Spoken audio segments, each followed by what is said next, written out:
The courtroom always felt colder in the mornings, not because the temperature changed, but because expectations settled into the room before anyone spoke. Judge William Harper stepped through the side door at precisely 9 o'clock, his robe moving with the quiet authority of someone who had spent decades mastering stillness. Conversations faded immediately. Chairs scraped softly against polished marble as everyone stood. "All rise." He nodded once, taking a seat behind the bench, eyes already scanning the docket in front of him. "Be seated." The day looked ordinary. Civil disputes, contract disagreements, procedural hearings, nothing that required more than careful listening and efficient decision-making. That was how Harper preferred it. Efficiency meant clarity. Clarity meant fairness. Until his gaze paused on a name. Northbridge Development versus Daniel Reed. Large corporate plaintiff, individual defendant, significant financial damages requested. He lifted his eyes and saw him. A man standing alone at the defense table, wearing a faded coat that had seen more weather than courtrooms. His boots were scuffed in a way that suggested real work rather than neglect. His hands rested calmly at his sides, fingers roughened by labor. No attorney sat beside him, no neatly stacked binders, no visible anxiety, just quiet presence. Judge Harper felt the first assumption form before he could stop it. Unprepared, overwhelmed. Another individual about to learn how complicated systems function. "Mr. Reed?" he said. "Yes, Your Honor." The voice surprised him, calm, grounded, without the tremor he usually heard from self-represented defendants. "Where is your legal representation?" "I don't have one." A faint murmur passed through the gallery, quickly silenced by Harper's raised hand. "You understand the complexity of this matter?" "Yes." "And you still intend to represent yourself?" "Yes." No explanation followed, no apology, just certainty. Harper felt irritation flicker beneath his composed exterior. Confidence without preparation often slowed proceedings unnecessarily. "This court expects professionalism," he said evenly. "I understand." "You appear unprepared." The words left his mouth sharper than he intended, but he didn't retract them. Authority required clarity. Daniel Reed looked at him calmly, not defensive, not embarrassed. "You already decided that," he said softly. The room went silent. Harper straightened slightly. "This court decides based on evidence." "Yes," Reed replied gently, "but people decide faster." The statement lingered like a dropped glass that had not yet shattered. Harper ignored the sensation and gestured toward the plaintiff's table. "Proceed." Gregory Hale rose immediately, confidence radiating from him like a polished surface. His suit was perfectly tailored, his voice smooth, rehearsed, precise. "Your Honor, this case concerns structural delays caused by the defendant's negligence. The plaintiff experienced significant financial loss as a direct result of failure to meet agreed deadlines. Screens lit up with charts and timelines. Colored lines traced project milestones, highlighting delays in red. Engineering diagrams filled the air with complexity that felt overwhelming by design. Harper nodded occasionally. The presentation was structured, professional, predictable. He glanced toward Reed. The man wasn't studying the charts nervously. He wasn't flipping through papers. He was watching Hale, listening carefully, almost analytically. When Hale finished, Harper turned. "Mr. Reed, your response." Reed stepped forward slowly, opening a worn leather folder. Inside were handwritten notes. Harper felt irritation rise again. Handwritten, in a case involving millions of dollars. "This is your documentation?" "Yes." "It is not formatted according to court standards." "No." "Why?" A brief pause. "I wanted it clear." The simplicity felt almost provocative. "Clarity requires structure," Harper said. "Sometimes," Reed replied gently. Structure hides clarity. A ripple moved through the room. "This is not a philosophy seminar," Harper said, voice tightening. "I understand." "Then present facts." Reed nodded once. "Yes, Your Honor." He walked toward the projected timeline and pointed at a single date. "This revision," he said calmly, "did not exist in the original contract." Hale smiled faintly. "It is clearly documented." "Yes," Reed said. "Now." The word hung in the air. Harper leaned forward slightly. "Explain." Reed turned toward him.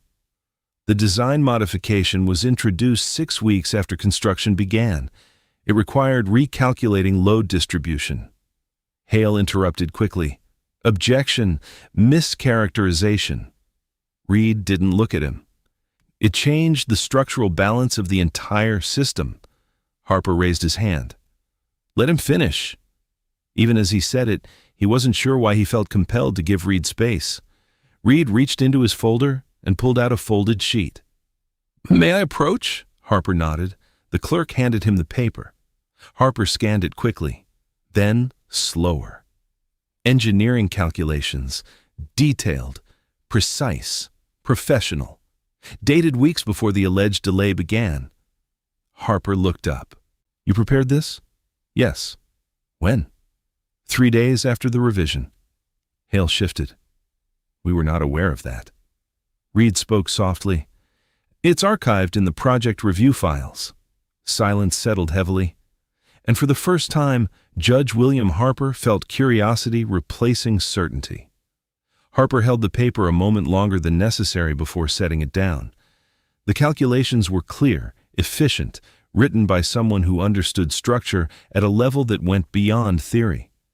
The handwriting itself carried confidence, as if the author had stopped worrying about presentation years ago and trusted precision to speak for itself. He looked up again. "Continue," he said. Reed nodded and returned to the screen. "This modification increased stress distribution across the north columns by approximately 22%, he said calmly. That required recalculating reinforcement ratios and extending curing schedules." Hale stood quickly. "Your Honor, the technical details are irrelevant to liability. The defendant agreed to the revised deadline." Reed did not raise his voice. "I agreed to attempt it. I did not agree to ignore structural safety." Harper felt the room shift slightly. The tone of Reed's response wasn't defensive. It was factual, almost instructional. "Let him finish," Harper said again, more firmly this time. Hale sat, though not comfortably. Reed continued explaining the structural implications, speaking without hesitation, describing engineering realities in a way that felt grounded rather than rehearsed. There was no attempt to impress, no dramatic phrasing, just clarity. Even those in the gallery who didn't understand engineering could follow the logic. Harper found himself leaning forward. "How long would recalculation normally take?" he asked. 3 to 4 weeks, Reed replied. "And you were given?" 5 days. A faint murmur moved through the room. Hale stood again. The plaintiff relied on the defendant's assurance that the project would remain on schedule. Reed turned slightly. "I assured them I would try. I warned them the timeline was unrealistic." Harper glanced at the file. "Do you have documentation of that warning?" Reed nodded and reached into the folder again, handing over another sheet. This one was typed, stamped, signed. Harper read silently. An internal advisory memo, risk assessment, filed, ignored. He looked toward Hale. "Counsel?" Hale hesitated just long enough for everyone to notice. "We will need to verify that document." "You may," Harper said.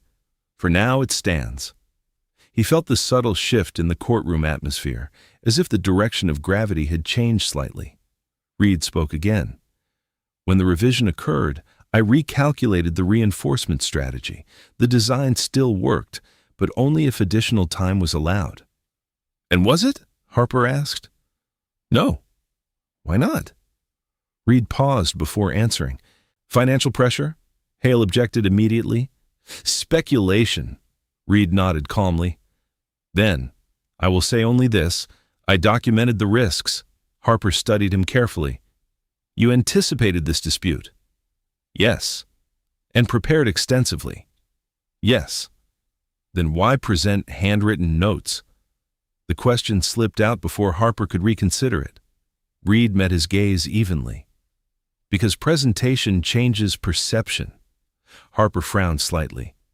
If I walked in with polished slides and legal formatting, Reed continued gently, you would have assumed competence immediately. The words settled into the room like slow-moving fog. And you didn't want that? I wanted observation before conclusion. Harper felt a quiet discomfort tighten in his chest. He replayed his own first words to Reed. You appear unprepared, and felt the echo differently now. Hale shifted again, attempting to regain momentum. Your Honor, regardless of technical nuance, the contract required completion by June 1st. Reed turned slightly. The revised contract? He handed forward another document, an addendum, signed, dated. Harper read carefully. Timeline extended, conditions acknowledged. He looked toward Hale again. Counsel, Hale swallowed. We will need to review that. You will, Harper said calmly. The room grew still. Reed stepped back, hands relaxed again. No victory in his posture, no challenge, just patience. Harper removed his glasses briefly, rubbing the bridge of his nose as he considered what he had heard. You said earlier that people decide faster than evidence, he said quietly. Yes. Are you suggesting this court did so? Reed shook his head gently. I'm suggesting people do. The distinction hung heavily. Harper nodded slowly. The gallery watched closely now, sensing a shift even if they couldn't articulate it. Court will recess for 15 minutes, Harper said finally, striking the gavel once. The sound echoed through the room. People rose slowly, voices whispering low. Reed remained standing at the defense table for a moment before gathering his papers. A young law student hesitated near the aisle, watching him. Finally, she approached. Sir, can I ask you something? Reed turned. Yes. Why didn't you just tell everyone who you are? He smiled faintly. Because people listen differently when they think you're ordinary. She frowned slightly, unsure whether she understood. And you wanted that? I wanted honesty. He stepped aside to let others pass, blending back into stillness. Inside his chambers, Harper closed the door behind him and sat heavily for the first time that morning. His clerk waited quietly, watching him read through the documents again. That wasn't what you expected, she said carefully. No, he admitted. Should I run a background check? Harper hesitated only a moment. Yes. Minutes later, she returned, holding a tablet. You should see this. Harper took it. Professional registry, publications, consulting roles, safety reviews on major infrastructure projects, recognition from engineering boards. His breath slowed. Daniel Reed was not just experienced, he was widely respected, a man whose work had prevented disasters. Harper leaned back, staring at the screen. The memory of his own tone returned with uncomfortable clarity. Outside the chamber door, the quiet murmur of the courthouse continued, as if nothing had changed. But something had. And when Harper returned to the courtroom, the way he looked at Daniel Reed would not be the same. When Judge Harper returned, the courtroom felt different before he even spoke. It wasn't louder. It wasn't quieter. It was sharper, like the room had developed edges while he was gone. People had shifted positions during recess, and Harper noticed the small rearrangements the way he noticed everything. A reporter closer to the aisle, a law student sitting straighter, Gregory Hale conferring too urgently with his client, hands moving quickly over paper like he was trying to erase something by touching it enough times. Daniel Reed stood exactly where he had been. Same faded coat, same scuffed boots, same calm stillness. But now, Harper saw him through a new lens, and it changed everything. He hated the realization for its honesty. If Reed had walked in introduced as Daniel Reed, consulting engineer, Harper's tone would have been different. His patience would have been deeper. His assumptions would have been fewer. He took his seat. "All rise." The room obeyed. "Be seated." He let the silence sit for an extra beat after the chairs settled. A small pause, but it recalibrated the whole room. People felt pauses. They filled them with their own thoughts. That was the danger and the power of them. "Mr. Reed," Harper said evenly, "continue." Reed nodded once, as if nothing had changed, but the way Harper was listening had changed. Reed walked to the screen again, pointing at the timeline with the same quiet precision.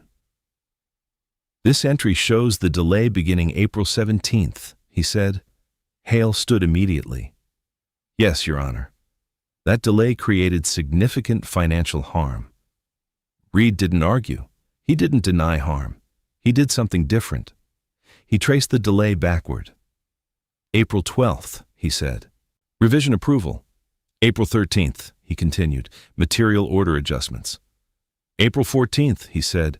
"Reinforcement recalculation request." "April 15th, he said calmly. "Safety advisory submitted." Hale's jaw tightened. Reed turned slightly to face Harper. "The delay did not begin on April 17th, he said. Harper's eyebrows lifted. "It began when the revision was approved," Reed continued. "The delay is not a failure. It is the time reality requires." Hale opened his mouth. Harper raised his hand, not looking at him. "Counsel," Harper said calmly, "you will have your turn." The words weren't harsh, but they carried weight. Hale sat, forced into stillness. Reed continued. "Northbridge's timeline treats physics as optional," he said. A few quiet breaths moved through the gallery, amusement suppressed quickly by the seriousness of the moment. Harper didn't allow himself a smile, but he understood why it would have been easy to. Reed reached into his folder and produced another document.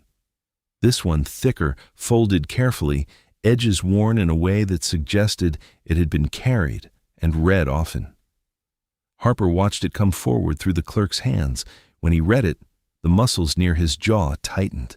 It was a chain: emails, approvals, requests, warnings, a trail of decisions that shifted responsibility toward the person easiest to blame. Harper lifted his eyes to Hale. "Counsel," he said quietly. Hale stood. "That document appears to be a partial communication set," Hale said smoothly, but the smoothness strained at the edges. "We have not been able to verify completeness." Reed's voice remained calm. "It's complete enough to show the sequence." Hale snapped his gaze toward him. "You're implying misconduct." Reed didn't flinch. "I'm implying cause." Harper felt the room tighten. This was no longer about one missed deadline. This was about narrative, about who gets to write it. Harper leaned forward slightly. "Mr. Reed," he said, "you said you documented risks. Did you document objections?" "Yes." "And did the plaintiff respond?" Reed paused. "Yes." Hale's expression flickered. Harper's voice stayed even. "Produce the response!" Reed reached into the folder again. He didn't rush. He didn't hesitate. He handed forward a single printed email. Harper read it slowly. A response from a Northbridge executive, short, carefully worded, pressure disguised as optimism. A request to find a way and keep moving and avoid delays that affect investor confidence. Harper looked up. It wasn't illegal. It was worse. It was familiar. The way institutions spoke when they wanted something done without taking responsibility for how it got done. He set the email down. Hale cleared his throat. "Your Honor, those words are not an instruction to violate safety." Reed nodded slightly. "Correct." The concession startled Hale. Reed continued gently. "They are an instruction to make safety someone else's problem." The gallery went still. Harper felt a slow, heavy realization settle in. This case had a surface, and beneath it something deeper pulsed: pressure, control, blame. He glanced briefly at Reed again. Worn coat, calloused hands, a man made easy to dismiss. And Harper understood, with uncomfortable clarity, why Reed had come this way. Not as a stunt, not as performance, as a test, a mirror. Harper didn't like being made part of an experiment, but he liked even less the thought that the experiment was valid. He straightened. "Mr. Reed," he said, "what is your relationship to Northbridge beyond this project?" Reed's eyes remained steady. "I consulted for them before," he said. "How many projects?" "7. "And why did that end?" Reed paused for the first time in a way that felt heavier than choice. "It ended," Reed said softly, "because I refused to sign off on something unsafe." The words didn't explode, they sank. The room absorbed them slowly, like water into dry earth. Hale immediately stood. "Your Honor, that statement is inflammatory and irrelevant." Harper held his gaze. "It may be relevant to motive," Harper said quietly. Hale's mouth tightened. He sat. Harper turned back to Reed. "You're suggesting this lawsuit is retaliation?" Reed shook his head gently. "I'm suggesting this lawsuit is convenient." A pause. "And convenience is powerful." Harper felt the words land in him like a warning. He looked down at the file again. The damages request, the timelines, the omissions, the corporate language. He had seen cases like this before. He had dismissed defendants like this before. A cold realization settled. How many times had he been efficient when he should have been careful? He looked back up. "Mr. Reed," he said, "why represent yourself?" Reed's answer came quietly. "Because I needed the room to hear me before the room heard my name." The gallery leaned forward. Harper held his gaze. "And if it hadn't?" Reed didn't blink. "Then it would have proved what I feared." Harper's throat tightened slightly. "What did you fear?" Reed's voice stayed calm, but something deeper moved beneath it. "That people only call something credible when it arrives wearing their idea of credibility." Harper let the silence sit longer than before. Not as a tactic, as respect. He glanced toward Hale. The man looked polished, controlled, but now Harper saw the tension behind his eyes. How quickly certainty can start to crack when the room stops accepting it. Harper turned back to Reed. "You understand," he said, "that courts rely on structure for a reason." "Yes. And yet you chose to come in looking—" Harper stopped himself before he finished the sentence. Reed waited, not helping him, not saving him. Harper corrected course. "You chose to come in without the typical signals people rely on." "Yes." "Why?" Reed answered softly. "Because the typical signals are not available to everyone." Harper felt something in his chest shift. The words were simple. They carried weight without accusation. The gallery stayed quiet. Hale tried again, voice tightened but polished. "Your Honor, we are drifting into social commentary. The question is whether Mr. Reed breached contract." Harper looked at him. "The question," Harper said evenly, "is whether the contract was used as a weapon." The room tightened. Hale blinked. Harper continued, voice calm. "And whether this court will allow a narrative to replace evidence."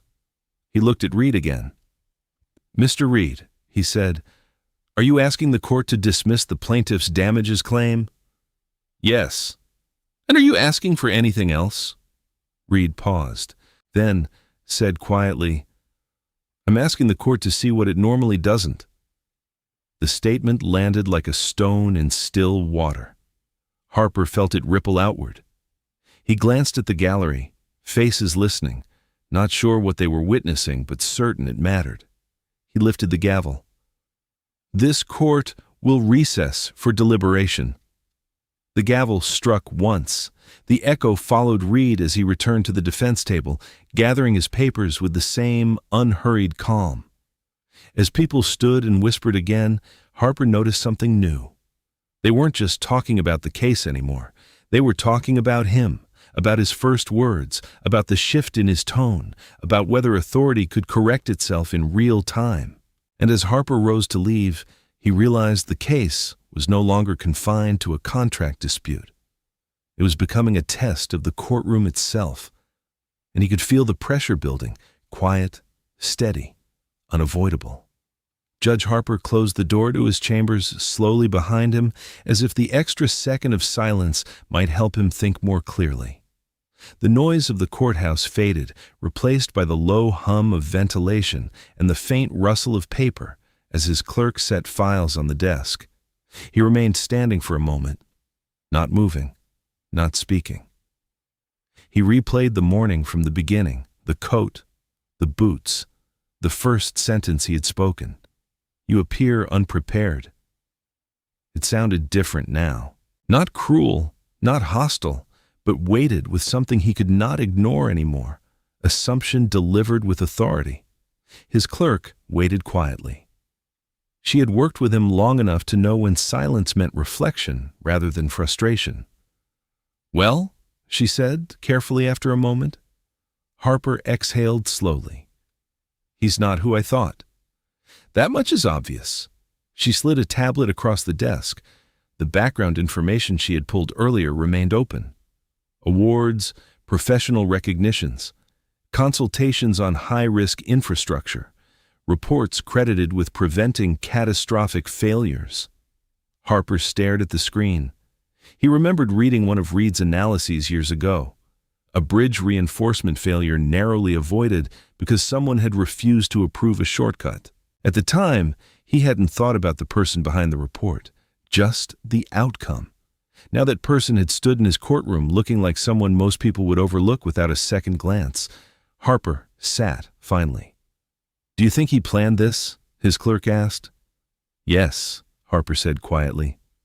"Why?" He hesitated. "To see how quickly we decide."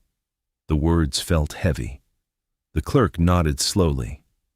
"And?" Harper didn't answer right away. "And I did." He leaned back, closing his eyes briefly. The responsibility didn't feel like guilt. It felt like weight. Judges made decisions constantly. They had to. But the speed of perception, that first internal categorization, was harder to admit. Outside the chamber door, the courthouse moved like it always did. Cases called. Lawyers negotiated. Clerks shuffled papers. No one outside knew how much one conversation could shift the internal balance of a judge's mind. Harper stood again. "Let's go back," he said. When he returned to the courtroom, people noticed. Not because he looked different, the robe, posture, expression were the same, but because he paused before sitting. A small delay, barely perceptible, but enough to signal intention. "All rise." They stood. "Be seated." He let the silence linger again. Gregory Hale watched him carefully now, calculating. Reed stood with the same quiet composure. Harper spoke. "Before continuing, this court will clarify the scope of today's proceedings." Hale nodded quickly, eager for structure. Reed simply listened. "The court is not evaluating philosophical arguments," Harper said evenly. "The court is evaluating responsibility." Hale relaxed slightly. Harper continued. "And responsibility includes understanding the context in which decisions were made." Hale's shoulders tightened again. Reed's expression did not change.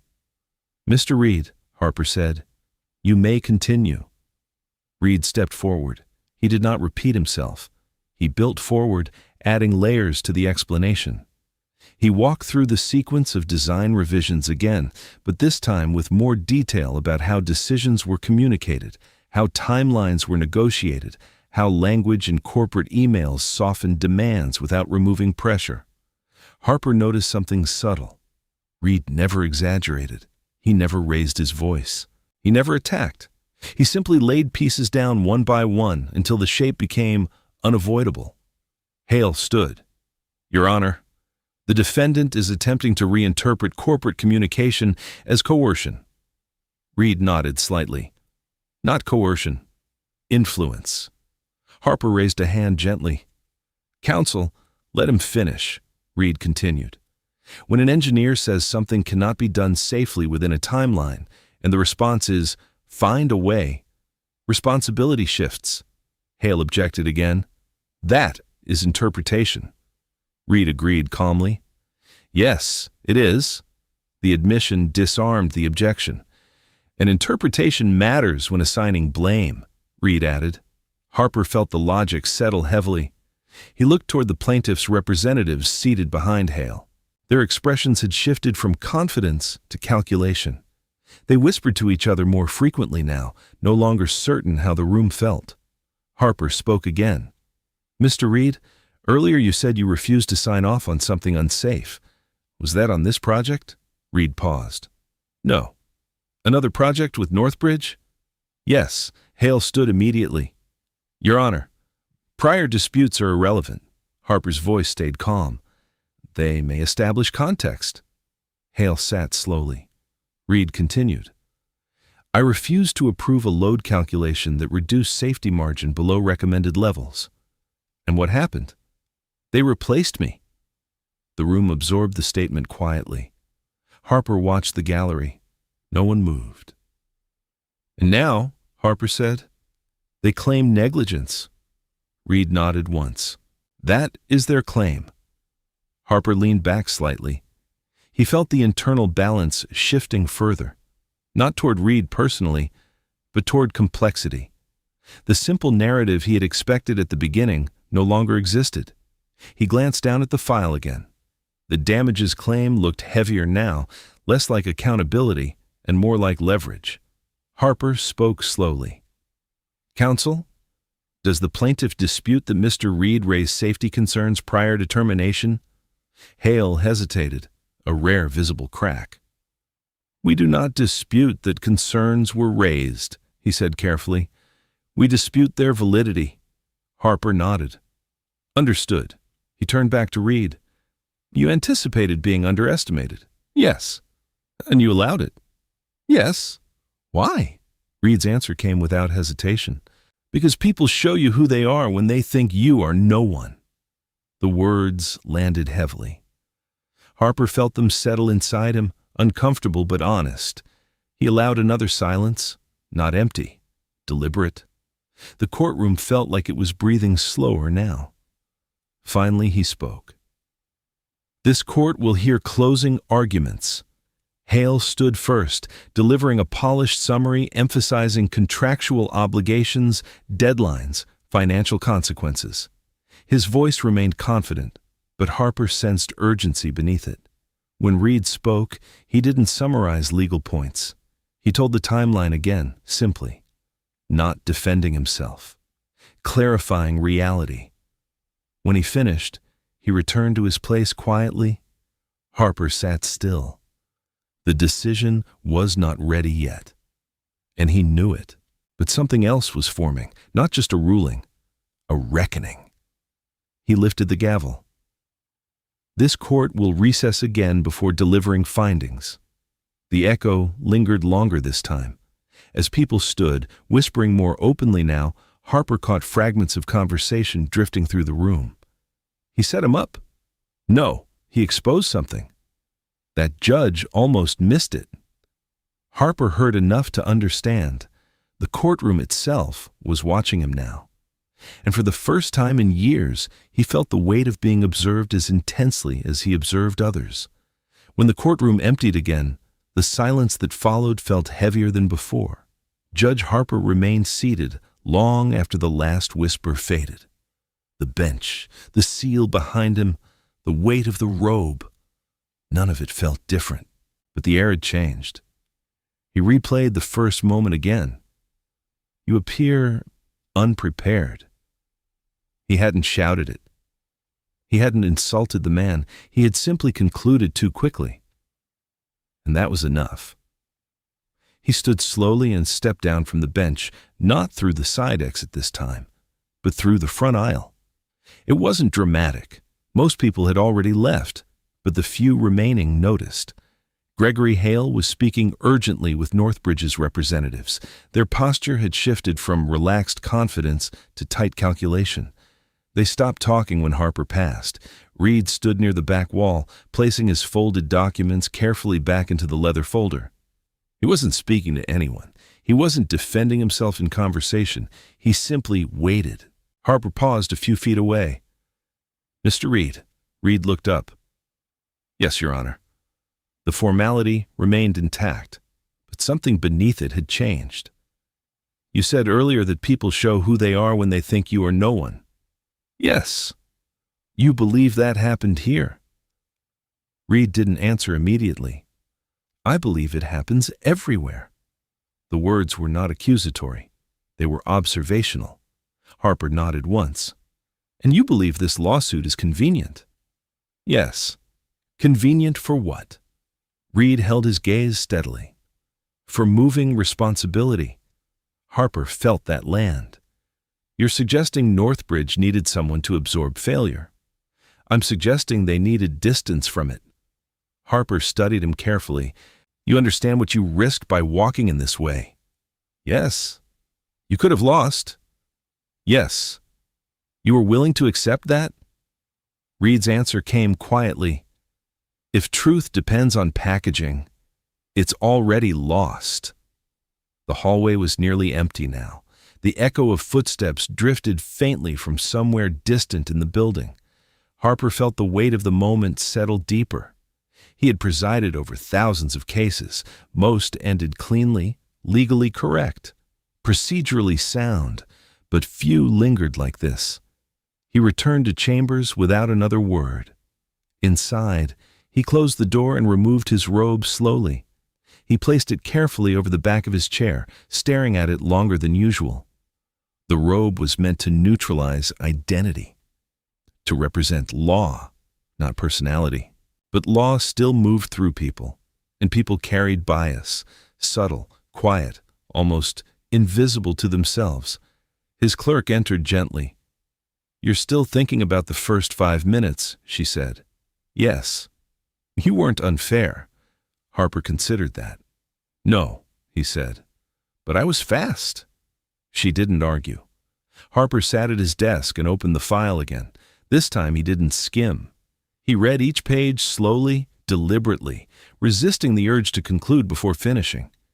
He noticed something new.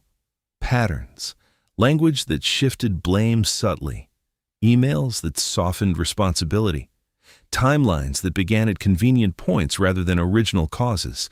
It was all technically legal, but legally convenient and ethically clean were not the same.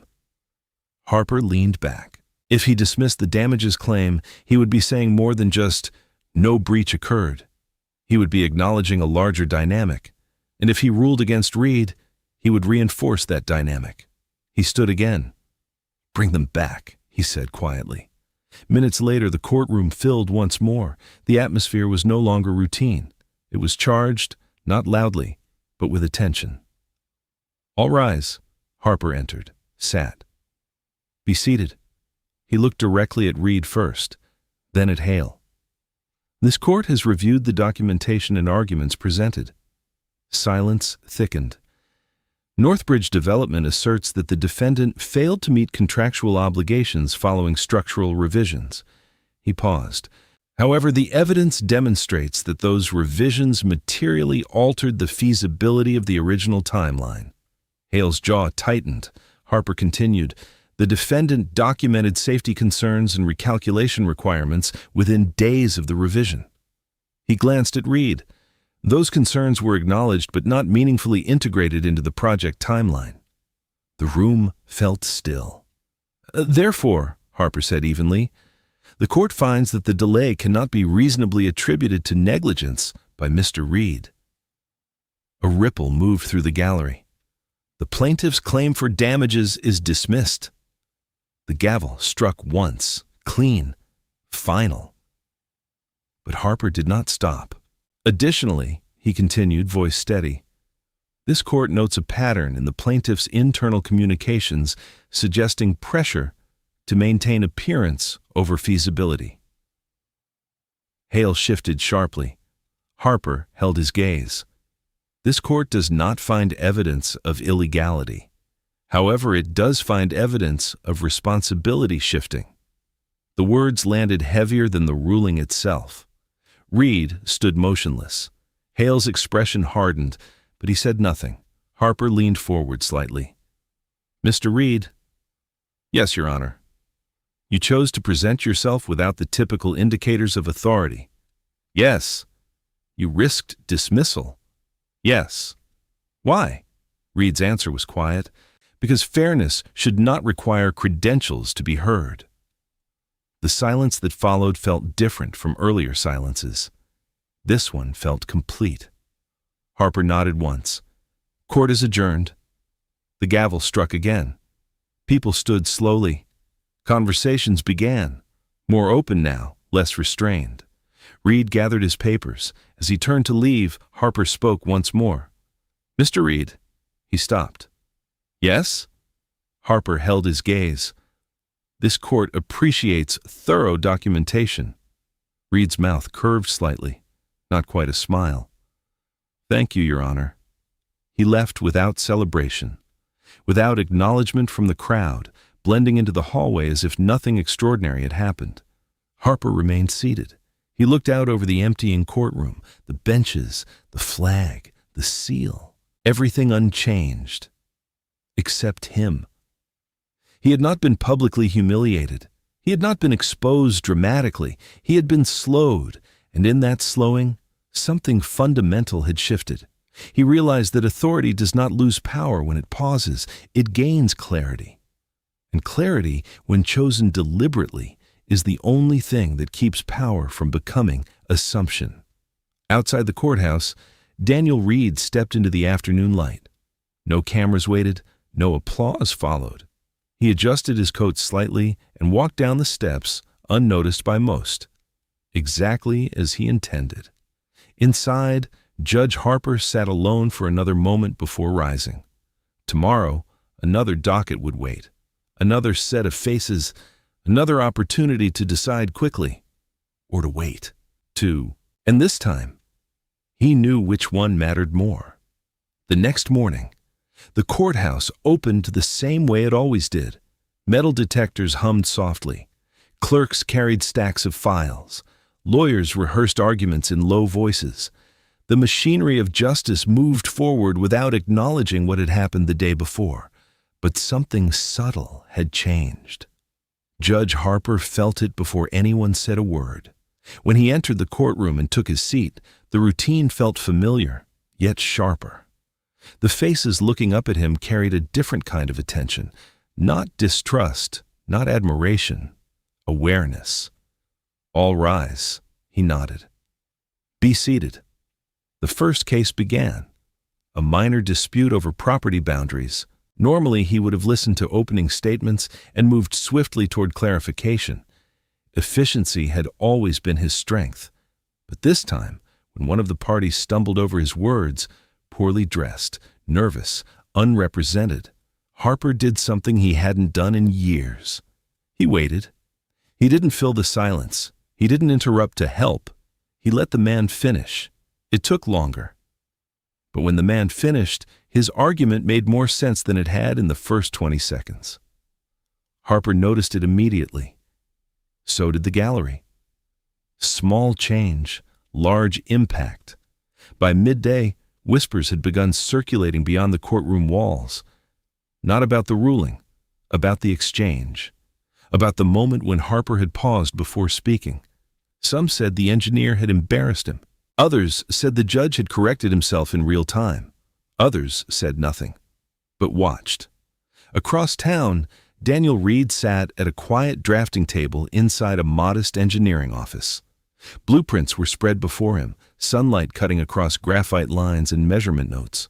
A junior engineer stood nearby. "You've been trending," she said, holding up her phone. Reed didn't look up. "Trending for what?" "For walking into court dressed like that."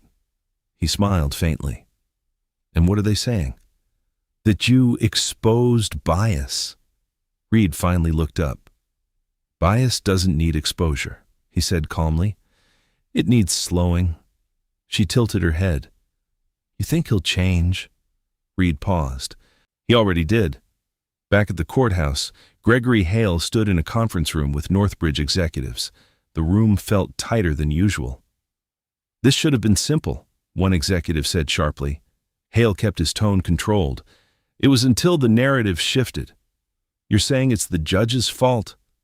"I'm saying," Hale replied carefully, "that perception became part of the evidence." The executive frowned. "We can appeal." Hale hesitated. "You can," he said, "but appeals focus on law, not tone." Silence followed. Northbridge had lost more than money. They had lost narrative control. Judge Harper, unaware of that conversation, sat alone in chambers during a brief recess. He looked at his reflection in the dark screen of his monitor. For years, he had believed fairness meant neutrality. And it did. But neutrality required vigilance against speed. He remembered the first glance at Reed, the coat, the boots, the immediate classification. It hadn't felt malicious. It had felt efficient. And that realization unsettled him more than outright prejudice would have, because efficiency hides comfortably behind professionalism. His clerk entered quietly. "You're being discussed," she said. "I assumed as much." "It's not negative." Harper nodded slowly. "That's not the point." She waited. "You were almost predictable," she added carefully. He didn't flinch. "Yes," he said, "I was." Later that week, another contractor appeared in court, self-represented, dressed plainly, carrying a folder of papers that looked far from polished. The man's hands trembled slightly as he spoke. Harper listened, fully.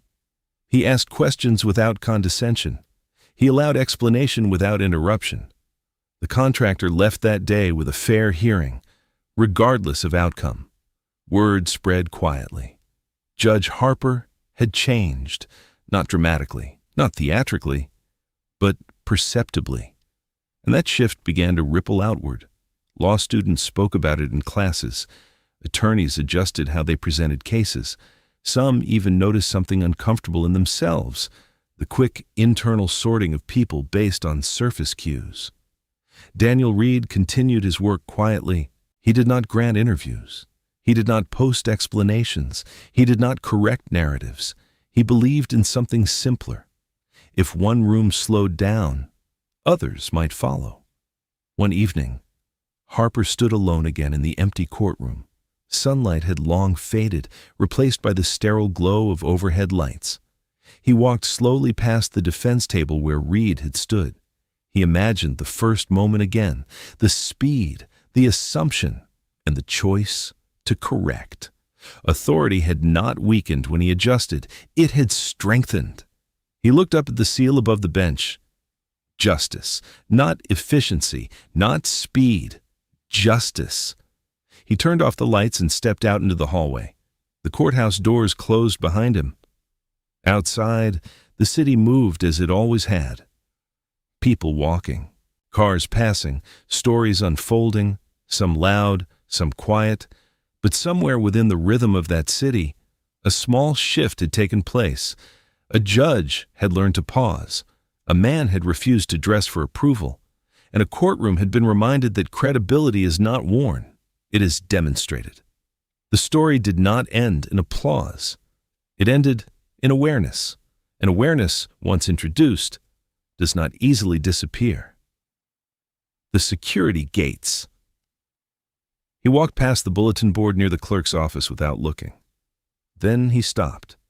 A printed memo was pinned among routine notices and scheduling changes. It was an official court letterhead. It was an internal courthouse advisory, the kind that often passed through hands quickly and disappeared just as fast. But the subject line caught him. Judicial Conduct Review Meeting. Attendance requested. His name appeared beneath it. Judge William Harper. He stood still for a long second, reading the words again as if they might shift into something less real on a second look. His clerk spotted him from across the hall and approached slowly, careful with her tone. "You saw it?" Harper nodded. "They're calling it a review," she said quietly. "What are they really calling it?" Harper asked. She didn't answer immediately. "They're calling it Public confidence.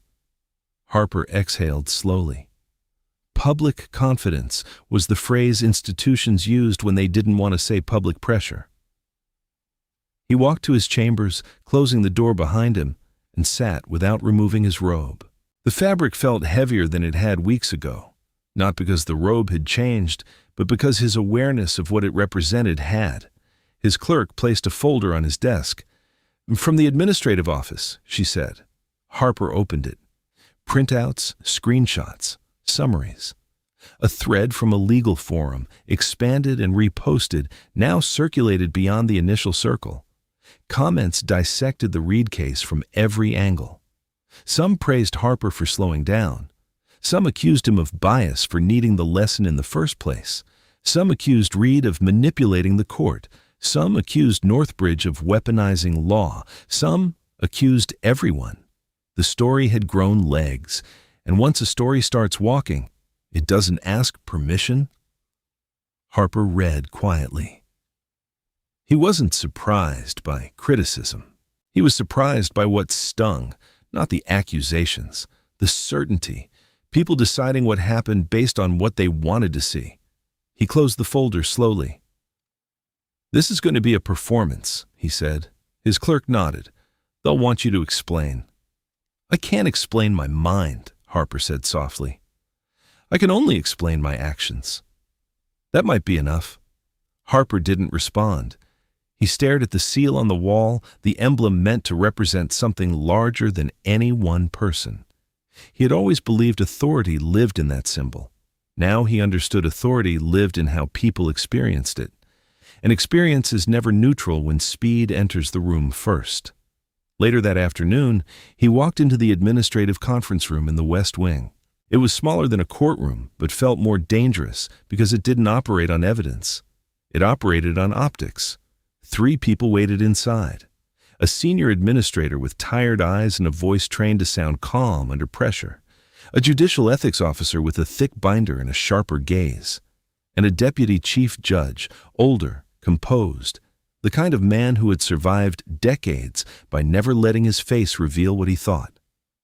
"Judge Harper," the administrator said, standing halfway, as if committing to respect without committing too much.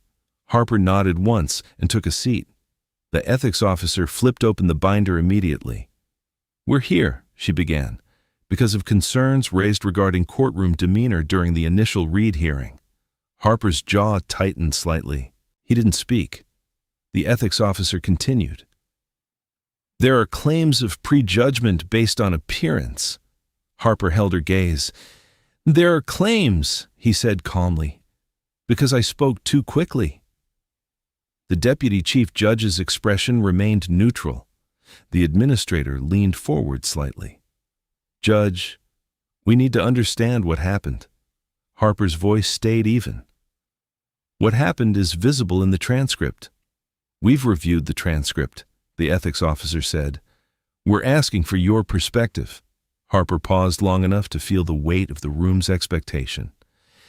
"My perspective," he said, "is that authority can be lawful and still be careless." The administrator blinked. The deputy chief judge remained still. The ethics officer asked, "Are you admitting misconduct?" Harper didn't flinch. "I'm admitting speed," he said quietly. "And I'm admitting speed changes tone. Tone changes perception. Perception changes trust." Silence held the room. The administrator cleared his throat. "Judge Harper, your later conduct is also being discussed. Some see it as corrective. Others see it as damage control." Harper nodded once. "I can't control what people call it," he said. "I can only control whether it was real." The ethics officer's eyes narrowed slightly. "And was it?" Harper answered without hesitation.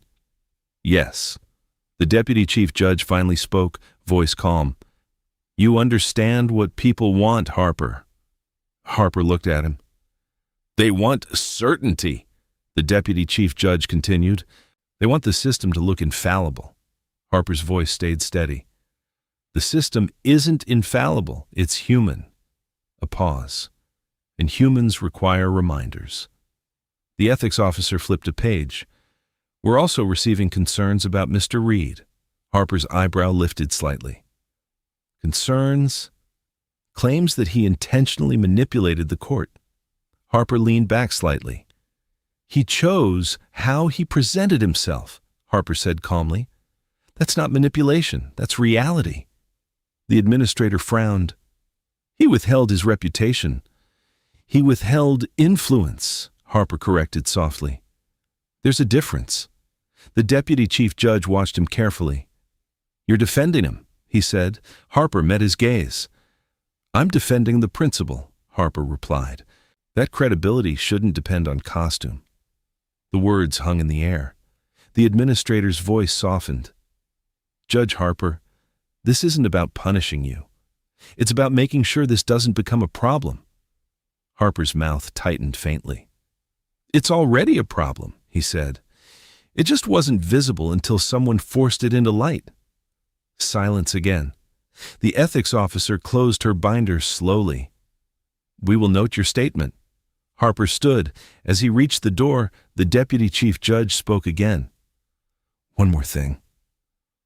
Harper stopped, turning slightly. The deputy chief judge's eyes were steady. You should be careful. When you admit the system has blind spots, people will start looking for them everywhere.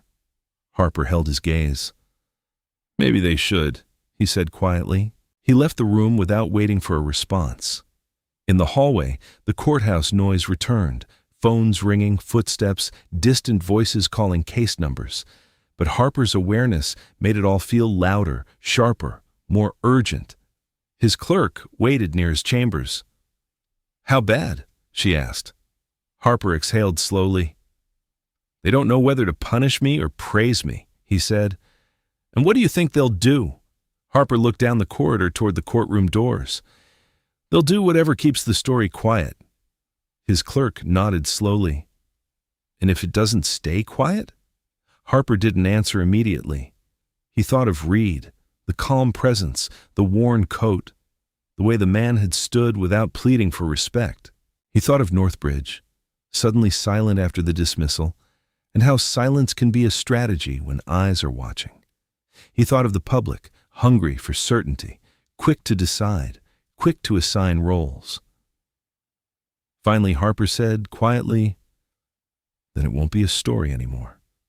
What will it be? Harper's voice lowered. A pattern. That night, Daniel Reed received a message he didn't expect, a letter delivered to his office in an official envelope, addressed with careful formality. Not from Northbridge, from the courthouse administration. A request, not a summons. A request for a private meeting regarding court procedure improvement and public trust. Reed read it once, then again. He didn't smile. He didn't look surprised. He only sat for a long moment, hand resting on the paper, eyes distant as if he were listening to something beyond the room. Because he knew something most people didn't. The moment a system offers a request, it's rarely about discussion. It's about containment. And containment was always the most dangerous kind of pressure because it arrived politely. The next day, Reed walked into the courthouse again. No reporters waited, no crowd gathered, just the normal rhythm of people moving through hallways. He wore the same coat, the same boots. He passed through security without comment, but eyes followed him anyway. Not because they knew his name, because they remembered what he represented now. A reminder that authority could be slowed. A reminder that people could be misread. A reminder that the first glance is often a verdict people don't admit they're giving. Reed reached the administrative office door and paused. Inside, voices murmured quietly. He knocked once. A voice called, "Come in." Reed stepped inside, and the door closed behind him with a soft click that sounded in that moment like a lock. Reed stepped into the room without hesitation. 3 men and 1 woman sat around a polished table that reflected the overhead lights too sharply. The brightness made the space feel exposed, clinical, almost interrogative without raising its voice. No one smiled. A man in a dark suit stood first. "Mr. Reed, thank you for coming." Reed nodded once and took the empty chair without waiting to be offered one. The woman at the far end folded her hands. "We'll keep this brief." Reed didn't respond. He simply waited. The man in the dark suit cleared his throat. "Your recent court appearance has generated discussion." "I'm aware," Reed said calmly. "It has also generated complications." Reed tilted his head slightly. "Complications for who?" A subtle shift in posture moved around the table. The woman spoke again. "The judiciary operates on public trust." "So does engineering," Reed replied softly. Silence followed. The man in the dark suit leaned forward. "Some believe you intentionally provoked a reaction." Reed's expression did not change. "By answering questions? By withholding your credentials?" Reed looked at him evenly. "Credentials are not required to speak truth," the woman interjected, "but they influence perception." "Yes," Reed agreed. "That's the point." The room went still. One of the men, older, voice gravelly, spoke for the first time. "You could have introduced yourself properly." Reed met his gaze. "Would it have changed how the judge spoke to me?" No one answered. Reed continued, voice steady. "Would it have changed the first assumption?" The older man shifted in his seat. "That's not the issue," the woman said carefully. "It is the issue," Reed replied, still calm. "You're concerned about reaction. I'm concerned about pattern." The man in the dark suit tapped a pen lightly against the table. "What exactly do you want from this?" Reed considered the question. "I want nothing." "That's difficult to believe." "I came to court to defend myself," Reed said. "Everything else happened because people moved quickly." The woman's tone softened slightly. "There are judges who feel, exposed." Reed nodded once. "They should." The statement did not carry aggression. It carried inevitability. The older man leaned back. "You understand that public confidence can erode." "Public confidence erodes when truth is hidden," Reed replied quietly. "Not when it's seen." Silence stretched long enough to feel uncomfortable. The man in the dark suit exchanged a glance with the woman. "What if we asked you to clarify your intentions publicly?" he said. "In what way?" "A statement, an interview, something to stabilize the narrative." Reed almost smiled. "You want me to reassure people that everything is fine?" The man didn't deny it. Reed's voice lowered slightly. "Everything is not fine." The room tightened. "But it's not broken either," Reed added. "It just needs time." The woman studied him closely. "Time for what?" "For people to recognize how quickly they decide," Reed said, "including judges, including executives, including me." The admission caught them off guard. "You?" the older man asked. "Yes." Reed folded his hands on the table. "I knew what would happen when I walked in like that," he said. "I knew someone would decide before they listened." "And you allowed it," the man in the dark suit said. "Yes." "Why?" Reed's answer came slowly. "Because if I prevented it, it would stay invisible." The woman exhaled softly. "You understand that some people see this as manipulation." Reed shook his head gently. "Manipulation changes facts. I changed nothing. I removed packaging." Silence again. The older man rubbed his temple. "What if the judge hadn't corrected himself?" Reed held his gaze. "Then the story would have been different." "And you were willing to accept that?" "Yes." The weight of that answer settled heavily in the room. The man in the dark suit leaned back. "There are powerful interests watching this." Reed nodded. "There always are." The woman folded her hands tighter. "We're trying to prevent escalation." Reed's eyes didn't waver. "You can't prevent awareness," he said quietly. "You can only decide how you respond to it." Another long pause. Finally, the older man spoke again, voice quieter. "Judge Harper defended you in the review meeting." Reed blinked once. He hadn't expected that detail. He didn't defend me, Reed said after a moment. He defended the principal. The woman watched his reaction carefully. You don't seem angry. Reed looked down at the table briefly, then back up. Anger wastes clarity. The man in the dark suit closed his folder. We won't ask you for a public statement, he said. For now. Reed stood. That's wise. The older man's eyes narrowed slightly. You're confident. No, Reed replied. I'm patient. He walked toward the door without waiting to be dismissed. As his hand reached the handle, the woman spoke one last time. Mr. Reed, he turned. Do you think Judge Harper will change permanently? Reed paused. Yes. How can you be sure? Reed's voice was steady. Because he paused. The door closed softly behind him. Down the hallway, Judge Harper stood near the window of his chambers, watching the courtyard below. He hadn't been told Reed was coming, but he saw him anyway. The worn coat, the measured steps, the unhurried calm. Reed exited the building without looking back. Harper watched until he disappeared beyond the courthouse gates. He felt no humiliation, no defensiveness, only responsibility. The system had not collapsed. It had been examined. An examination is uncomfortable. He returned to his desk and opened the next case file.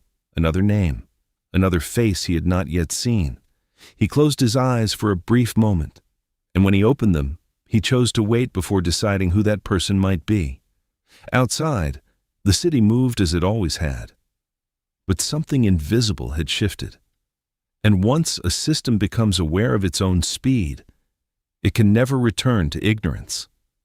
The story was still unfolding. The days that followed did not explode into scandal. They tightened. Quietly. Judge Harper began to notice something subtle in the rhythm of the courthouse. Conversations stopped half a second earlier when he entered a room. Eyes held his a moment longer than usual. Not accusatory, not admiring, evaluating. He had spent years evaluating others. Now he could feel what it was like to be evaluated in return. On Wednesday afternoon, the deputy chief judge requested his presence again, not in the administrative conference room this time, but in the smaller private office overlooking the east courtyard. The older man stood by the window when Harper entered.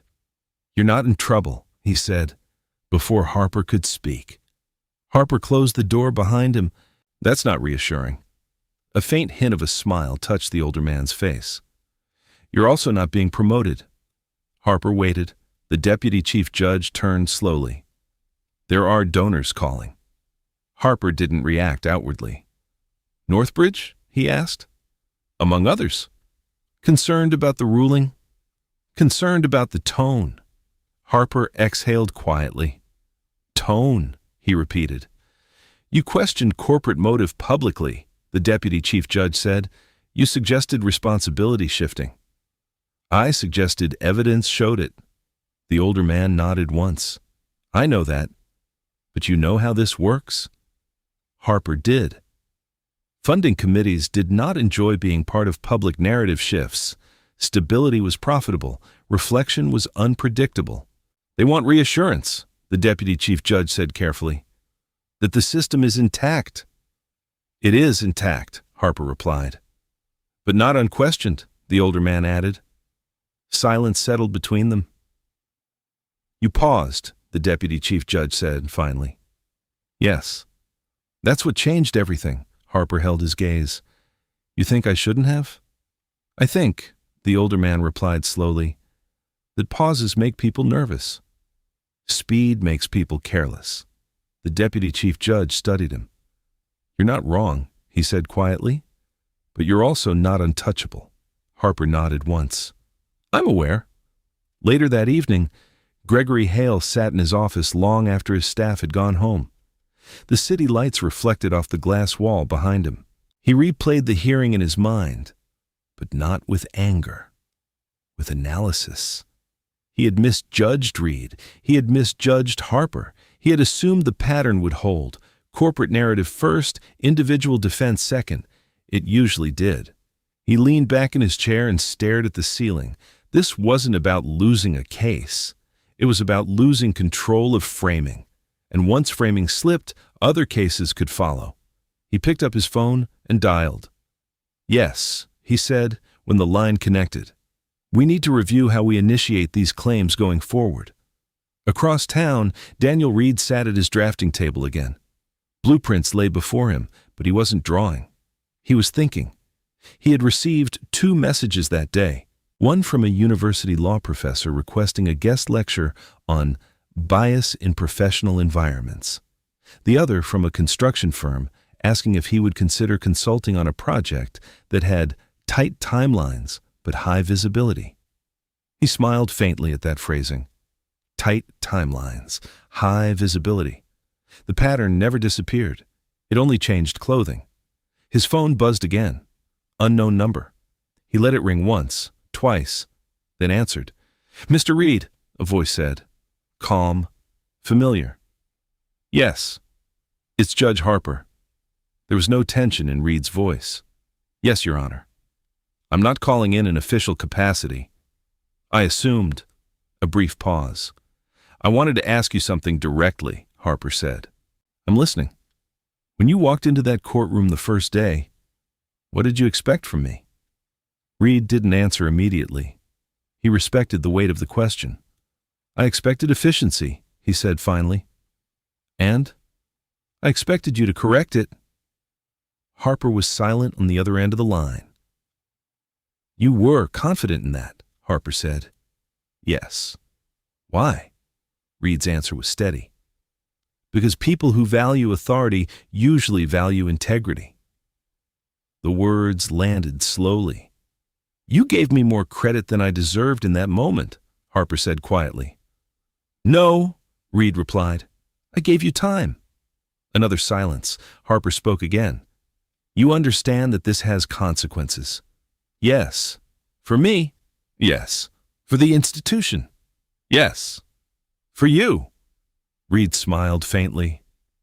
"For me, it's just Tuesday." Harper almost laughed. "Almost. You're not worried?" "I've been replaced before," Reed said calmly. "I've lost contracts before. I've stood alone before. And I'm still here." The steadiness in his voice carried something deeper than confidence. Resilience. Harper leaned back in his chair, staring at the ceiling of his office. "Do you believe the system can change?" he asked. Reed considered carefully. "I believe people can." "And the system?" "The system follows people," Reed said. "Eventually." Harper let the words settle. "I won't apologize publicly," he said after a moment. "I didn't ask you to. But I will continue pausing." "That's enough." Harper nodded to himself. "Yes," he said quietly, "it is." They ended the call without ceremony. No dramatic closure. No declaration of alliance. Just understanding. In the weeks that followed, small things began to shift across the courthouse. Judges spoke slightly slower. Clerks briefed cases with more attention to context. Attorneys adjusted how they framed defendants who lacked representation. Not because a policy changed, because awareness spread. Northbridge did not appeal, not publicly. They withdrew quietly from 2 pending aggressive claims in neighboring districts. Funding committees recalibrated how cases were selected. Gregory Hale revised internal procedures, ensuring documentation sequences were cleaner, less exposed. No headlines announced reform, but the pattern had been disturbed, and disturbance, once introduced, rarely disappears completely. One afternoon, months later, another self-represented contractor stood before Judge Harper. The man's jacket was too large for him. His hands trembled slightly as he spoke. Harper listened, fully. He did not assume incompetence. He did not assume ignorance. He did not assume narrative. He waited. The difference was invisible to most. But for the man standing alone at the table, it was everything. Outside the courthouse, Daniel Reed walked past the building without entering. He didn't look up at the windows. He didn't need to. He knew something had shifted inside those walls, not perfectly, not permanently, but measurably. And that was enough. The city continued. Cars moved. Cases were filed. Judgments were rendered. People decided quickly. People corrected slowly. But somewhere inside the machinery of authority, a small adjustment had been made. A pause where there hadn't been one before. And sometimes that is where justice begins. Winter arrived quietly that year. No announcement, no dramatic storm. Just a slow thinning of leaves, colder air slipping through courthouse doors each morning, breath visible for a moment before disappearing again. Judge Harper noticed it in small ways. The way people walked faster across the plaza, the way coats stayed on longer inside hallways, the way silence seemed heavier when snow threatened but had not yet fallen. He also noticed something else. He listened differently now. Not deliberately at first. It happened naturally, like a habit reshaping itself without permission. When attorneys spoke too quickly, he let the silence stretch until they clarified their own words. When defendants hesitated, he waited instead of rescuing them with assumptions. It slowed proceedings. Some lawyers appreciated it. Others found it unsettling. Efficiency had always made people comfortable because it felt predictable. Now, unpredictability entered the room, not chaos, but thoughtfulness. And that required adjustment. One afternoon, after a particularly long docket, Harper remained seated after the courtroom emptied. He stared at the empty defense table for a long time. He didn't think of Reed every day anymore, but the memory existed like a reference point, not intrusive, not emotional, just present. A reminder that authority carried weight beyond intention. The clerk entered quietly. "You have a visitor," she said. Harper raised an eyebrow. "Unscheduled?" "Yes." He stood. "Send them in." He expected a lawyer, maybe an administrator. Instead, Daniel Reed stepped through the doorway. Same coat, same calm. Harper felt a brief flicker of surprise that he allowed to show for half a second. "Mr. Reed," he said. "Yes, Your Honor." They stood facing each other in the empty courtroom, the silence between them different now. Less tense, more reflective. "This isn't about a case," Reed said. "I assumed," Harper replied. Reed walked closer, stopping a respectful distance from the bench. "I was nearby," he said simply. "Thought I'd stop in." Harper nodded slowly. "You didn't need permission." "I know." Another quiet pause settled. Harper gestured toward the gallery seats. They both sat, not as judge and defendant, but as two men sharing space inside a room that had changed both of them. "You look tired," Reed observed gently. Harper almost smiled. "Learning new habits is exhausting." Reed nodded. "Yes." Harper folded his hands. "They called another review," he said. Reed didn't react outwardly. "And no punishment," Harper said. "No praise either." "That sounds accurate." "They're watching for precedent," Harper added. "They should," Reed said. Harper glanced toward him. "You don't worry that you've made things harder for yourself? That institutions don't like mirrors?" Reed leaned back slightly. "They never do." "Then why keep doing it?" Reed thought for a moment. "Because ignoring structure doesn't change it." Harper nodded slowly. "And confronting it does?" "Sometimes," Reed said. "Sometimes it just slows it enough for someone else to notice." Harper considered that. "You gave me more credit than I felt I deserved." Reed shook his head gently. "I gave you opportunity." They sat in silence again. Outside the tall windows, snow finally began to fall. Light at first, barely visible, then more steady. Harper watched it quietly. "I've been thinking," he said after a while, "about credibility." Reed listened. "I used to believe neutrality meant removing personal perception entirely," Harper continued. "Now I think neutrality requires acknowledging perception exists in the first place." Reed nodded. "That's closer." Harper exhaled slowly. "You didn't humiliate me," he said. "I never intended to." You revealed something. Yes. And I'm grateful for it, Harper added, surprising even himself with the admission. Reed didn't respond with gratitude or dismissal. He simply accepted the statement as something that belonged to Harper alone. The snow outside thickened.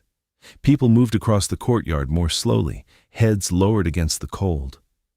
You know, Harper said, some people still believe you manipulated the situation. Reed smiled faintly. People believe many things. Does that bother you? It used to, Reed said. Now I focus on what changes. And what changed?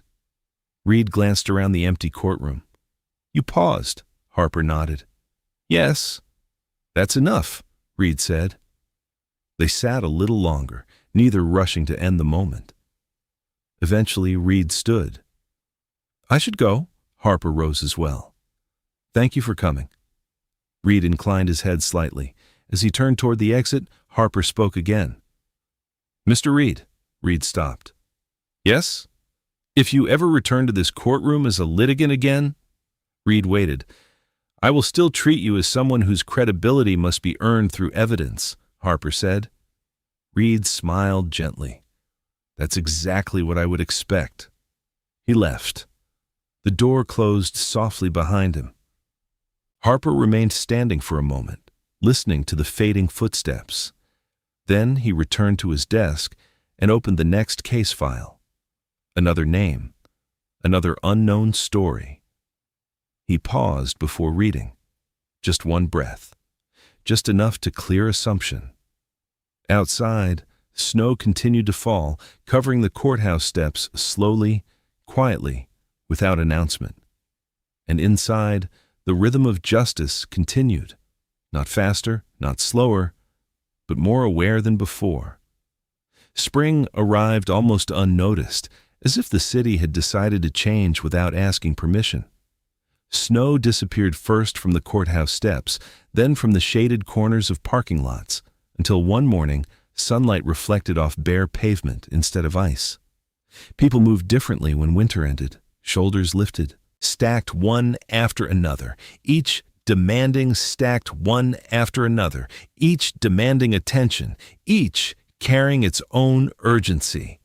But the way he approached them had changed in ways that only he fully recognized.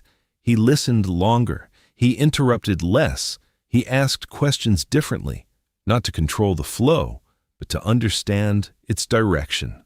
Some attorneys began adjusting their tone when appearing before him. They realized that rushing no longer worked. Performance alone no longer controlled the room. One afternoon, after a particularly tense hearing involving a contractor accused of negligence, Harper dismissed the parties and sat back, watching as the courtroom emptied. The contractor had arrived nervous, poorly dressed, without legal representation. Months ago, Harper might have moved quickly to clarify, to guide, to shape the narrative efficiently. Today, he had waited, and the waiting had revealed something crucial. The contractor wasn't negligent. He had been pressured by unrealistic deadlines set by a company eager to secure financing. Harper felt a quiet recognition settle in him. Patterns repeat until someone sees them. The door behind him opened softly. His clerk stepped inside. "You have a call," she said. "Line 2. "Who is it?" "They didn't say." Harper picked up the receiver. "Yes?" "Judge Harper." He recognized the voice immediately. "Mr. Reed?" "Yes." A brief pause filled the line, not awkward, simply present. "What can I do for you?" Harper asked. "I wanted to tell you something," Reed said. "I'm listening." "There's a seminar next month. Engineering ethics. I've been asked to speak." "That sounds appropriate." "They want me to discuss institutional bias." Harper leaned back slightly. "And you're calling because?" "I told them I wouldn't turn it into a story about one courtroom." Harper felt a subtle relief he hadn't expected. "Thank you." "But I will talk about pauses," Reed added. Harper almost smiled. "That seems fair." "I wanted you to know beforehand," Reed said. "I appreciate that." Another pause. "How are things?" Reed asked. Harper hesitated. Slower, he said finally. And? Better. Reed's voice softened slightly. That's good to hear.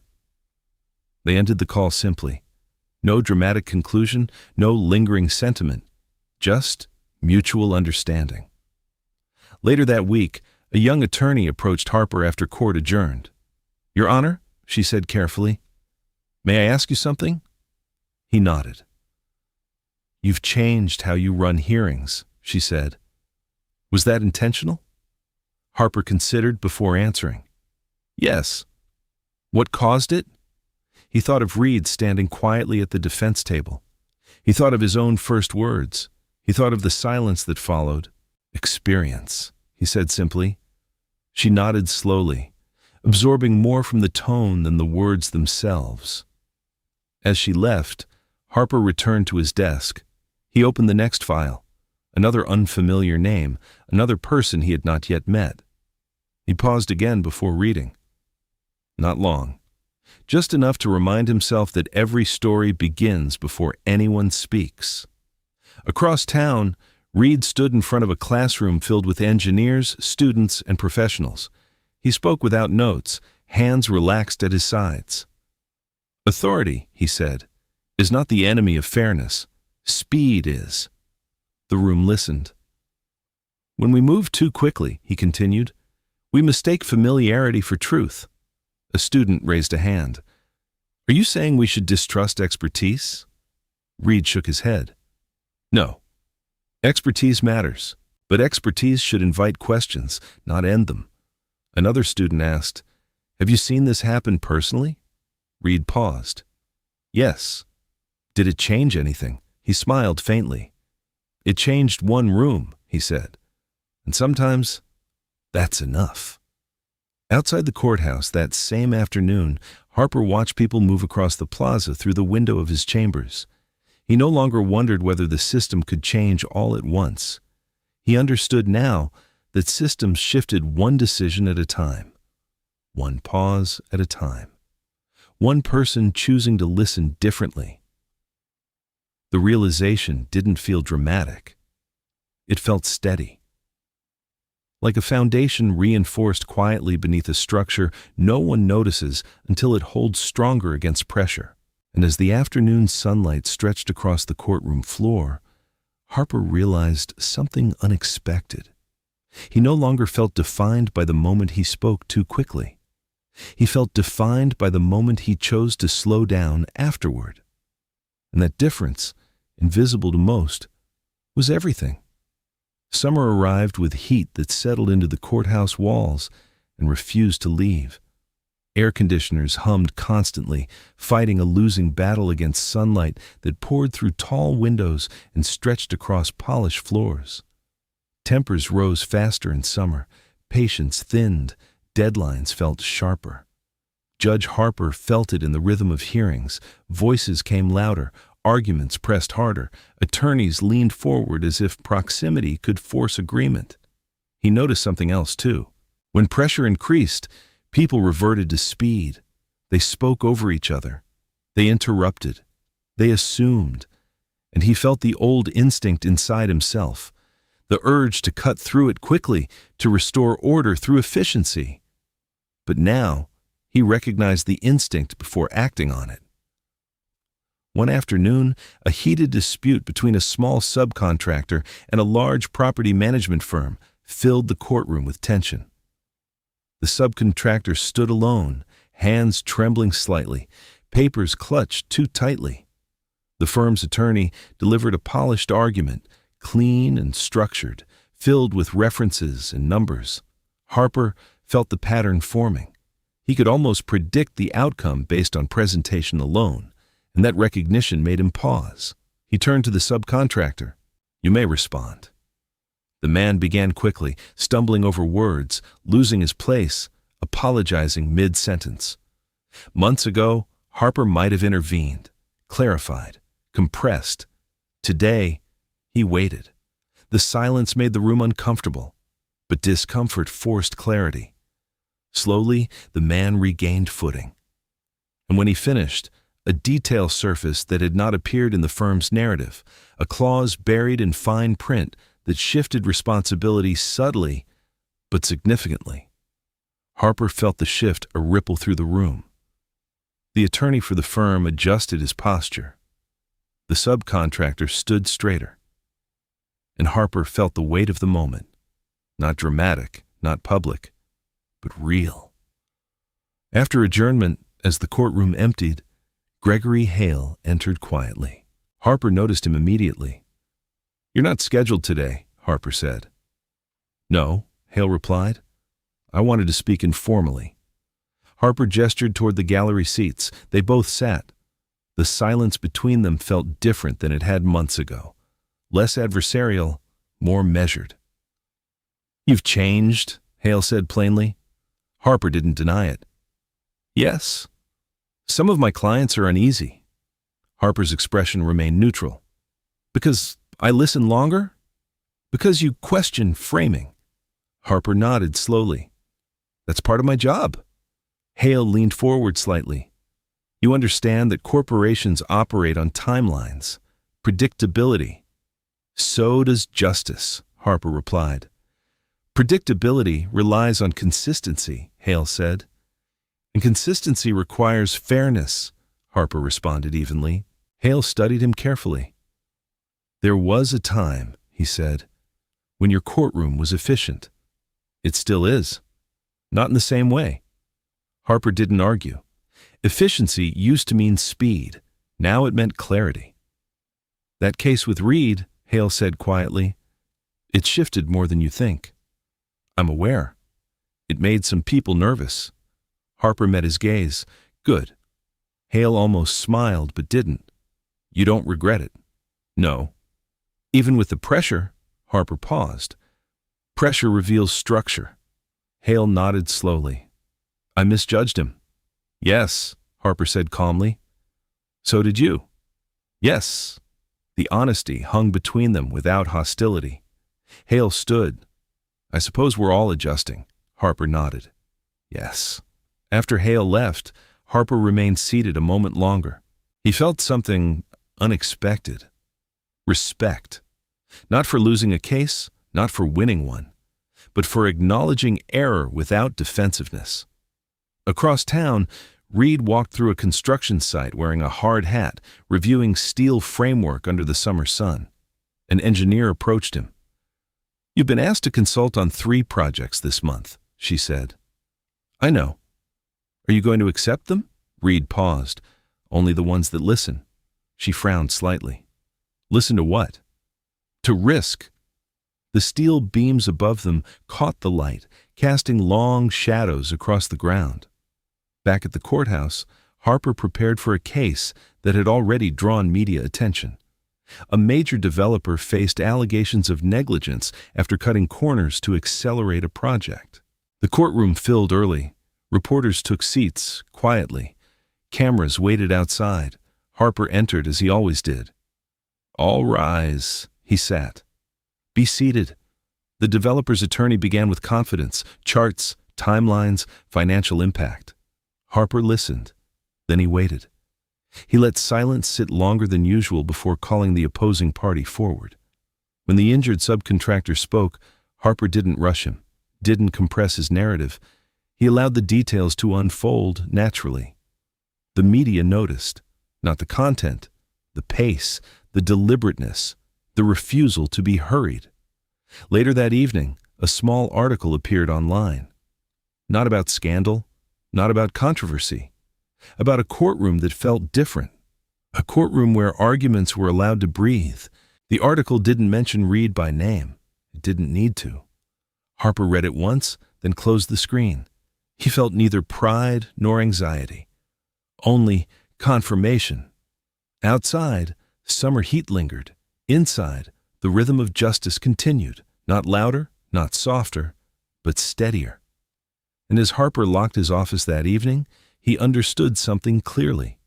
Change does not announce itself. It accumulates quietly, one pause at a time. Autumn returned with a sharpness that made the air feel thinner.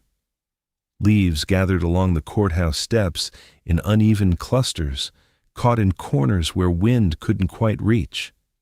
The light shifted earlier each afternoon, shadows stretching longer across the courtroom floor before the day was finished. Judge Harper felt the change in more ways than weather. The docket had grown heavier.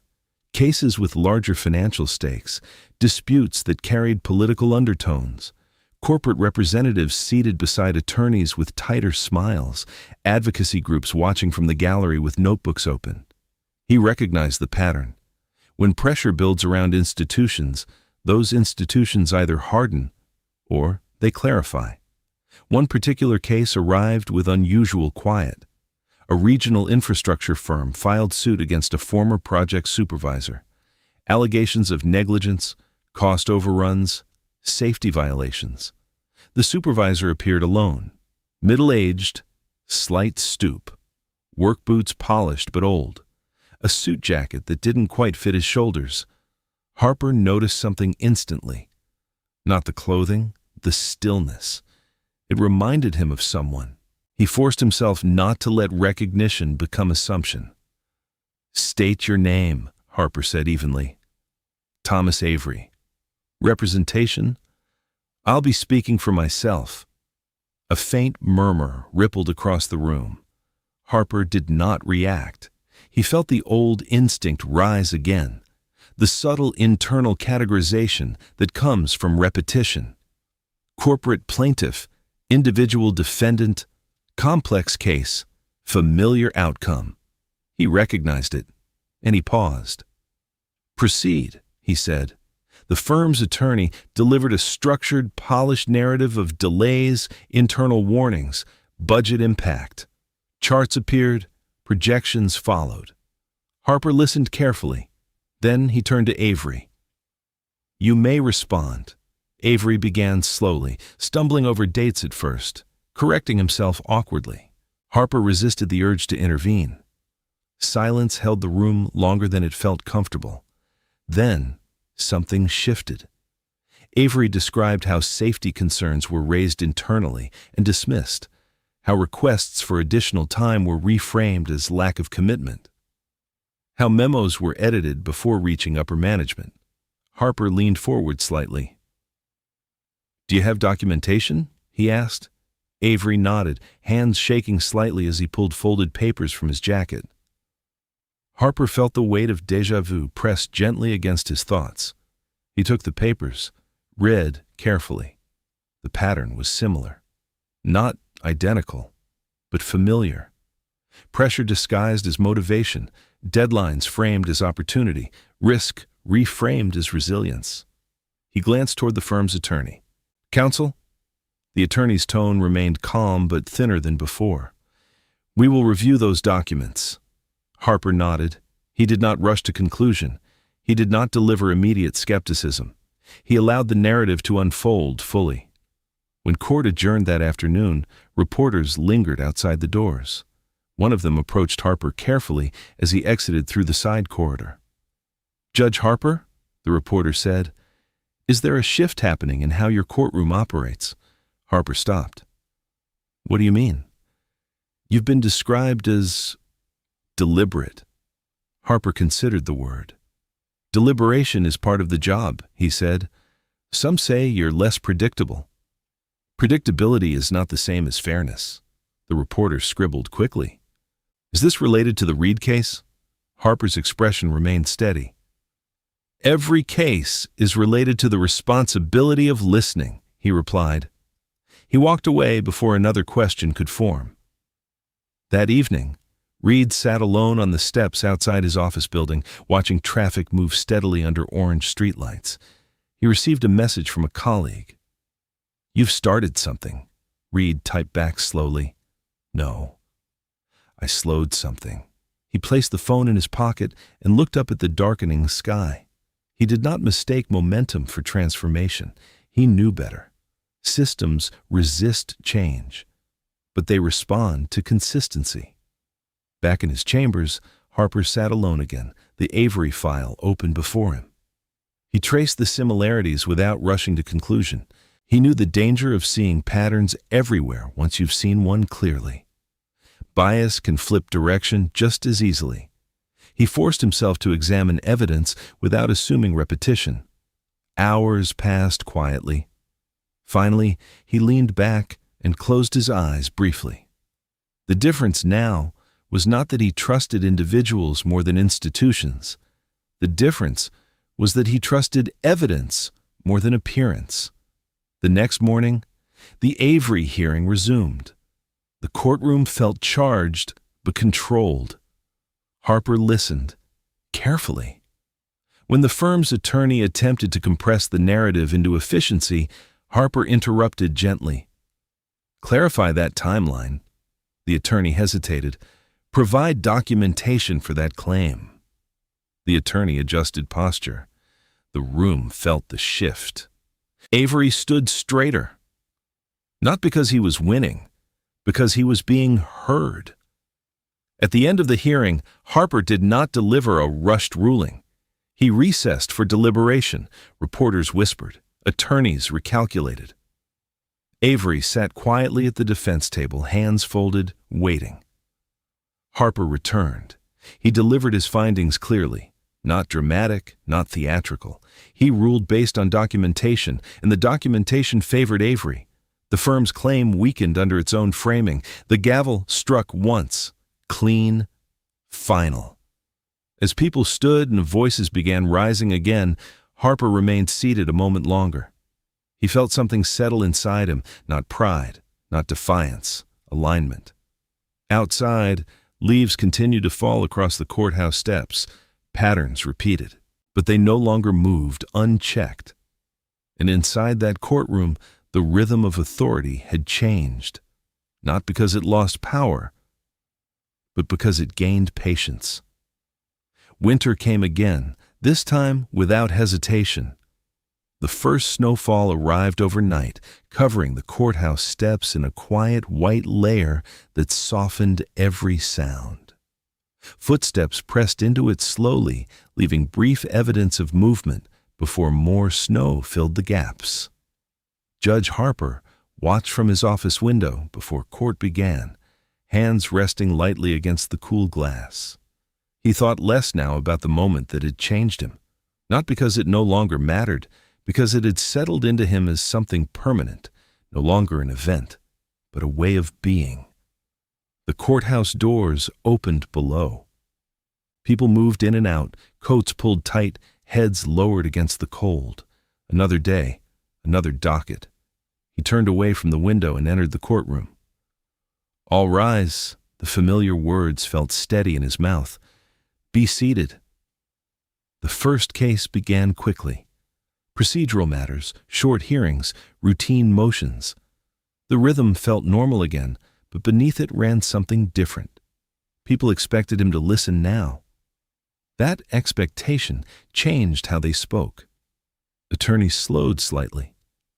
Self-represented individuals entered with less visible fear. Not because the system had changed entirely, because one room had. Midway through the morning, a young woman stood alone at the defense table, voice trembling as she described a dispute with a financial institution. Her explanation wandered, numbers tangled with emotion. The attorney for the institution shifted impatiently. Harper waited. He let her find her own structure. The silence felt long, but clarity arrived eventually. A billing error buried beneath complicated language. Harper asked only one question. Where did the first misunderstanding occur? The room quieted. She answered, and the case shifted. When the hearing ended, she exhaled visibly, relief crossing her face, not because she had won yet, but because she had been allowed to finish. Harper noticed. It was a small victory, invisible to most observers, but it mattered. Later that afternoon, a letter arrived on his desk. No return address, handwritten. He opened it carefully. Inside was a single sheet. No greeting, no signature, just one sentence. Some rooms never change. Thank you for changing one. He sat with the paper in his hands longer than expected. He didn't try to guess who sent it. He didn't need to. Across town, Reed walked along a river path, hands in his coat pockets, breath visible in the cold air. He had not returned to the courthouse since that last visit. He didn't feel the need. Change, once begun, did not require constant supervision. He paused near the water, watching ice form slowly along the edges. A group of engineering students approached him hesitantly. "Mr. Reed," he turned. "Yes?" "We attended your seminar last month," one said. "About pauses." He nodded. "We've been talking about it," another added. "About how decisions form before we realize it." Reed smiled faintly. "And?" "We're trying to slow down." Reed nodded. "That's all anyone can do." They thanked him and continued walking, leaving him alone again with the sound of the river moving beneath thin ice. Back at the courthouse, Harper finished his final case of the day. The courtroom emptied. He remained seated for a moment, as he often did now, letting the silence settle before leaving. The bench felt less like a position of control and more like a place of responsibility. He stood, gathered his papers, and turned off the lights. Outside, the snow fell steadily. He stepped onto the courthouse steps, pausing briefly to look at the path before him. Footprints crossing in every direction, overlapping, disappearing under fresh snowfall. He understood something quietly. No decision exists alone. Each one becomes part of a pattern. Each pause becomes permission for another. And change does not arrive as a single moment. It arrives as accumulation. He walked down the steps slowly, coat pulled tighter against the cold. Behind him, the courthouse stood silent. Inside, tomorrow's cases waited. Outside, the world continued deciding quickly. But somewhere within that building, decisions were being made differently. And that difference, small, invisible, steady, continued to grow. The cold deepened as the year turned. January settled over the city like a long breath held too tightly. Frost clung to the edges of courthouse windows each morning, melting slowly as the building warmed and people arrived with hurried steps and tired eyes. Judge Harper felt the weight of winter in a different way. Not heavy, not burdensome, quiet. The kind of quiet that follows a shift too gradual for celebration. His courtroom ran differently now, though no official memo acknowledged it. Attorneys adjusted their strategies without realizing why. Self-represented individuals found themselves speaking longer before interruption. Even seasoned litigators slowed slightly when presenting arguments, sensing that speed no longer guaranteed control. One morning, as Harper reviewed the docket before entering the courtroom, a particular case drew his attention. No headlines, no corporate presence, just a simple listing. A civil dispute involving a municipal contractor and a private citizen. He read the names once, then again. Not because he recognized them, because something about the description felt familiar. He closed the file gently and walked into court. "All rise," he sat. "Be seated." The contractor's attorney spoke first. Confident, structured, outlining damages and timelines in precise language. Harper listened. He did not rush. When the private citizen stepped forward, he noticed the hesitation immediately. The way the man held his documents too tightly. The way his eyes moved toward the gallery before returning to the bench. Fear. Not of losing, of not being heard. Harper felt the old instinct again. To guide quickly, to structure the narrative efficiently. He let the silence expand instead. The man spoke slowly at first, then clearer.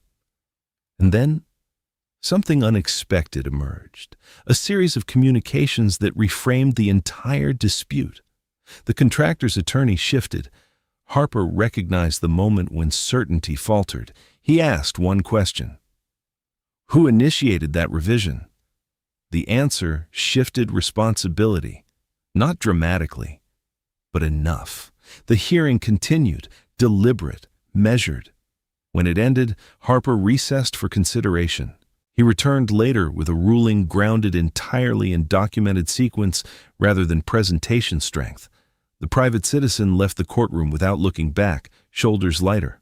Harper watched him go, not with satisfaction, with recognition. Across town, Reed received an email from an unfamiliar address, a law student, short message. I watched a hearing today in Judge Harper's courtroom. I don't know what changed, but people were allowed to finish speaking. I wanted to say thank you, even though you weren't there. Reed read it twice. He didn't respond immediately. Instead, he closed the message and sat quietly for a moment. Change had moved beyond him now. That was the only way it could survive. Later that week, a judicial conference brought Harper together with colleagues from other districts. Conversations over coffee drifted toward courtroom culture. One judge leaned closer. "I've heard your hearings run slower now." Harper nodded. "They run clearer." Another judge frowned slightly. "Doesn't that create backlog?" "It creates fewer mistakes." Silence followed. The conversation moved on, but Harper sensed something shifting. Not agreement, not resistance, curiosity. After the conference, as he walked back toward the courthouse, snow began falling lightly again. He paused at the steps. For a moment, he saw himself as he had been months earlier, efficient, precise, confident in his speed. He did not judge that version of himself harshly. He understood him, but he no longer lived there. Inside, he finished his last hearing of the day and remained seated as the courtroom emptied. The silence felt full rather than empty. He thought about authority, about how easily it becomes invisible to the person holding it, about how small adjustments ripple outward. He gathered his papers and stood. As he turned off the lights, he felt a quiet certainty settle inside him. The change had not been dramatic. It had not required apology or spectacle. It had required only one decision: to pause, and then another, and another. Outside, Reed walked past the courthouse again without entering. He didn't stop. He didn't look up. He didn't need to. Some changes belong to the people who carry them forward. And somewhere inside that building, a judge continued choosing patience over speed. The story had come full circle, not returning to the beginning, but arriving at a new balance where authority and humility existed side by side.